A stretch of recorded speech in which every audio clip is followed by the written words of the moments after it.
Hi there, good afternoon. Welcome back. So today I just wanted to share a recent little perfume haul from this past weekend. I had an amazingly good stroke of luck and I'm just super excited about it. So I just wanted to come on and tell some people that might understand why it's so exciting to me. And also maybe do a little bit of bragging. So in my town this past week, we had a free everything swap. Really, swap is a misnomer because there's really no trading, bartering, selling, buying. It's purely just gift economy, take what you want to take, bring what you want to bring, etc. And so I had a few things that I wanted to drop off, including a few perfumes that I wasn't really vibing with. And lo and behold, my eyes lit up and my greedy little fingers started twiddling when I saw some perfume sitting on another table. And I ran over to see what they were. And lo and behold, I found this. Christian Dior Poison Eau de Toilette. And look at it in this beautiful plum rich berry colored flacon. So beautiful, almost full, cap intact. Look at that cap.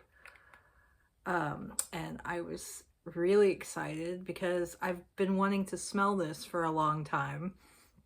I have very limited places to smell perfume where I live. There aren't that many perfume counters, and we have an Ulta and a Sephora, but they don't put Poison out. I think it's kind of been outpaced by some of the flankers. So I have smelled Hypnotic Poison, Poison Girl, Pure Poison, but I have never seen Poison out in tester. And I just snatched it immediately. And this is the one I've been the most interested in out of all the Poisons, just because of its historical significance. It comes up in a lot of books that I've read, and it comes up on a lot of perfume channels, and it just was very exciting to me. And oh my god, this is freaking amazing. So let's have a spray.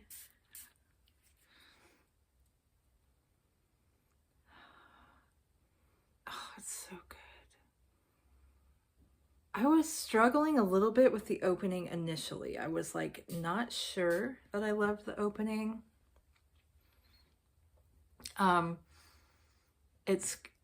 It comes off, there's something very sharp. I don't know if it's the coriander, the pimento, but very sharp and almost tending to almost a little bitter on first smell. It definitely smells like an older perfume. This came out in 1985, but then very quickly, it warms up very quickly on the skin. It's definitely, it's kind of just laying flat on the strip, but on the skin, it's immediately becoming more dimensional and interesting and warm. The plum facet really starts to come out. It's this really, definitely sweet, but rich, macerated kind of red fruit, almost like a dessert wine or something, but also with a lot of spice and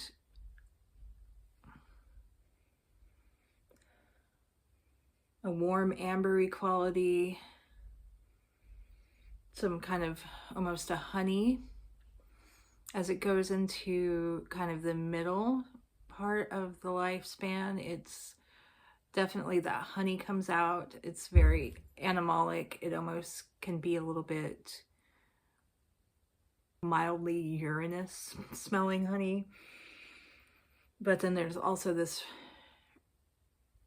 enveloping coating of soft opopanax and kind of smoke and haze. Oh God, it's so good. It's sweet. It's lush. It's opulent.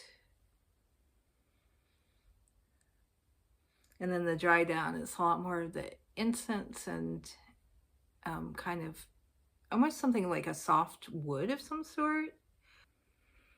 There's also white floral in it, like a tuberose jasmine blend that can feel a little bit indolic, almost a little bit soapy. But it's really interesting. It's like every time you look at it, you see a different facet. It just seems really well blended. So it's hard to pick a specific note. It's just, it kind of is always changing every time you smell it.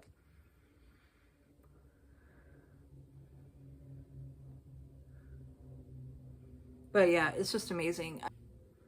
Despite being really sweet and fruity, it's not trivial or, you know, I don't know, overly girly. It's very rich and deep, and the flacon really fits with it.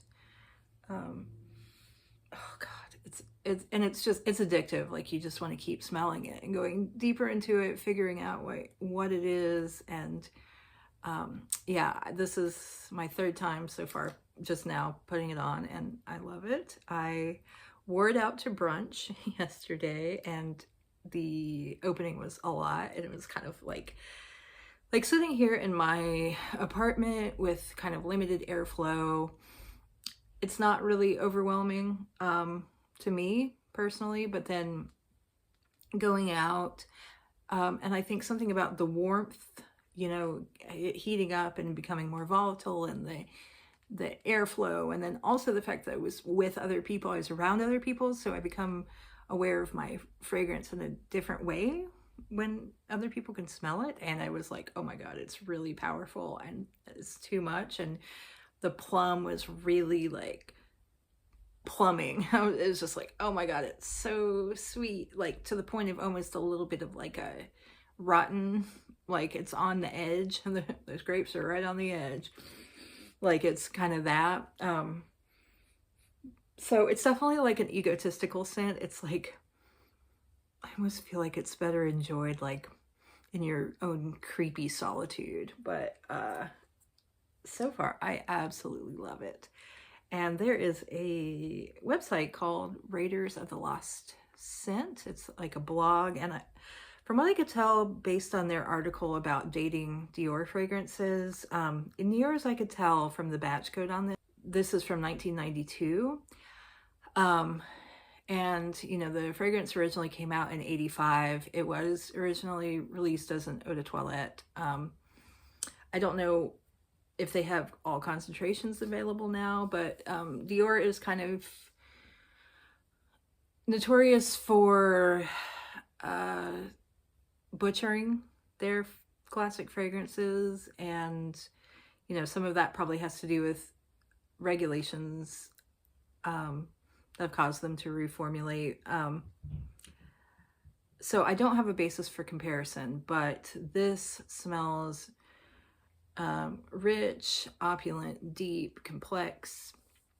I don't think it's as like insanely nuclear as sort of the, you know, there's like all this legend of restaurants banning, you know, we won't admit you if you're wearing poison. And I will say it's not like a good eating perfume, because it will, you know, interfere with your taste of food, but it's not like as crazy as I thought it would be. The first hour or so is a little intense, and then I find that it really wears close to the skin, and the longevity is really enormous. I sprayed some on yesterday evening, and then this morning when I woke up, there was still some that I could really distinctly smell on my arm, but it was something where I had to get up very close. Oh God, whoa, that whiff was really good. Oh, yeah, it's amazing, y'all. Absolutely. And I found it for $0.00. Awesome. Just, I feel very excited and lucky about that. The other perfume that I got, also very exciting, is this Guerlain Shalimar Eau de Cologne. And I've also been wanting to smell this one. I'm less familiar with it. I'm not really, I won't say I'm familiar with Poison yet either, but I'm even less familiar with this one. But this is originally from 1925. It's famous for being considered the first, oh my God, the first Oriental, if you'll forgive the term. Oh my God, it's so, the opening is so good. It's got like so much bergamot in the opening. Oh man, and it just smells classy. It's just like, it smells like old-fashioned, but modern. And yeah, so the opening, I'm getting like spicy, spicy sort of hay-like herbaceous citrus. So good. I was expecting this one to be more heavy and decadent, but I think because of the concentration, the cologne concentration is going to be more top note focused. So more of the citrus. Really pretty. I mean, I feel like you could wear this in the summer possibly, because it's just kind of, it's complex. It has facets, but it's all very like elevated. It's not, you know, like Poison is like, ugh, gravity. This one is not as heavy. Yeah, this is really nice. I would say it's super unisex.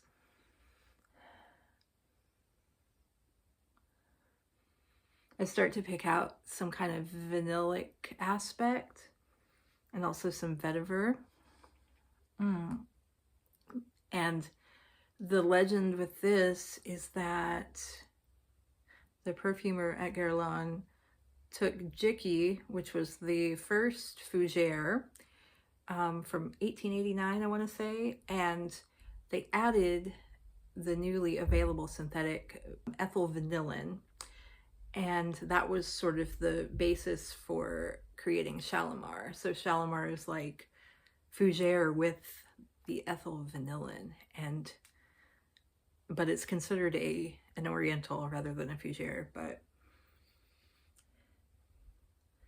And I don't know from fougere. That's a category I haven't really disentangled, but I know it's got the lavender, the coumarin, which is kind of that sweet hay, grassy hay smell, and tonka. But yeah, this is just, it's just really nice. It smells clean, but not in a soapy way, more just in a like sun-dried grass way. Definitely not as amber, you know, Shalimar, I was thinking like Indian, you know, kind of exotic. I was thinking it was going to be really spicy and rich and decadent, and to me this is more, it's a lot more fresh and bright. And again, that could be, like I said, the concentration, maybe in an EDT, or I don't know if they make an EDP of this, but maybe it, you know, those ambery facets or maybe the like spicy or ambery facet is more highlighted. But very, very glad to have this. I don't really know anything about dating this one. the article about Guerlain was harder to parse, and I just wasn't, I was like not invested in trying to figure it out as much. Based on that the same person brought both these perfumes, this might be like a 90s. Again, matched up, and I cannot find the cap now, is Taboo. Here, wait. Taboo. The cap is important because it has the name. And I love Taboo. I'm kind of a Taboo freak. So this is my third bottle. I have that one. This is the contemporary bottle. This is Coty. I want to say 30s sometime. This really, really rich cola fragrance. Oh my god, this is amazing. Oh, it's so good. So I've got these two bottles, and oh, look at the, kind of hard to tell. I guess the juice is pretty similar, but it's a little, I don't know, it's a little different. And then I have this bottle that I got in an antique mall. It's a little violin-shaped bottle that I got more so for display and just the aesthetic of the bottle because it's adorable. I guess they stopped making, it's probably more expensive to make little violin-shaped bottles than it is to make just generic bottles.